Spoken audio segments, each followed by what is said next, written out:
Franco Ordonez is a White House correspondent for McClatchy, joins us now. Okay, let's start with the debt ceiling, why don't we? The president said that they should have tied this to the VA bill, but it wouldn't have been that simple. It's so much more complicated. Can you walk us through why this didn't happen? I think it'd be hard for me to explain all the details of the debt ceiling. It is very complicated. This is a matter of the White House and the Congress not being able to get on the same page. It's really disappointing because obviously Trump and McConnell and the leaders, they need each other, but they can't seem, or they're at least struggling to work together on these important issues. You have this kind of battle between them kind of spilling out into the public domain. Really, it's gotten to be an ugly thing. And frankly, in a way, why they need each other is McConnell can't perhaps keep the Senate without Trump's help, and Trump needs McConnell in order to keep his agenda moving forward. So, Franco, aides to Senator McConnell believe that the president's rhetoric is threatening the entire GOP agenda. We've already started to see some evidence of this. Can you point to exactly where he's most vulnerable?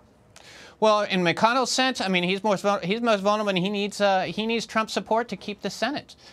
He needs Trump's support to help rally the base. Let's remember with Obama at this time, or at least in 2009, around this time, he had held something like 9 or 10 town hall meetings on health care. It would probably be, I wouldn't be surprised if McConnell wouldn't mind if Trump would like some more rallying of health care, a little more support from him, as opposed to him attacking McConnell on Twitter for not getting it done. Granted, Trump has a point. The Republicans have talked about repeal and replace of health care for 7 years, and it hasn't been done. But I don't think these personal attacks is really what McConnell has in mind to get the ball moving forward. And Franco, despite the personal attacks from the president, his communications team completely insists that McConnell and the president are still working together. McConnell's office says so too. What's the progress on infrastructure, on tax reform?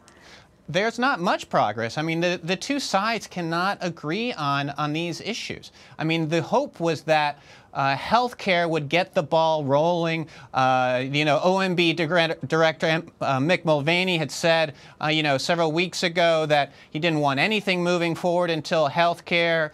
There's no agreement, or there's little agreement on tax code. There's little agreement on infrastructure. There's little agreement on immigration. This honeymoon period that the White House usually has after the election. They have both chambers of Congress. That's essentially running out of time. We're in August recess now. Soon we have obviously the shutdown and the debt ceiling challenges that are ahead of us.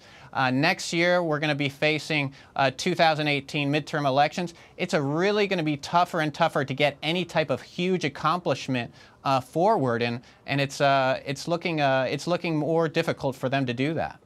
You look at General Kelly, his chief of staff. It seems as though that he's been listening. The president's been listening to his generals, their advice on Afghanistan. But when it comes specifically to domestic policy, how do you think it'll be for General Kelly moving things forward this fall? I think what General Kelly is trying to do is kind of install some discipline in the White House itself, kind of get the chain of command moving forward. On the policy, I think he wants to, direct it, get it directed. You kind of see this past week where on Sunday, you didn't have much of the White administration kind of going back and rehashing the whole controversy over Charlottesville. Instead, you had a setup for Afghanistan talks and then the rally on Tuesday. I think there is an effort to kind of look forward to get their agenda on kind of like the radar. How well that will be done is to be seen. We haven't heard much from Vice President Pence. I know that he's been traveling to South America and been focusing on that. Where has he been, and is he still considered the intermediary between the White House and Congress? I think that's a big question. He has been doing different things. Yesterday, he was in Miami, Florida, pushing the agenda on Venezuela. In many ways, he was kind of calming some of the tone that President Trump had kind of raised flares about possibly using a military option in Venezuela. It's interesting to see where, Pence is doing. It's definitely doing different things, but still playing, certain roles. And for our readers in Miami, a very critical one.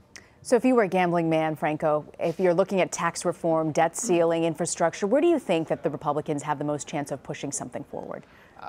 That is a tough gamble to go forward on. As I said earlier, there's little agreement on these things, and it's going to be very interesting to see if they're able to get something passed. All right.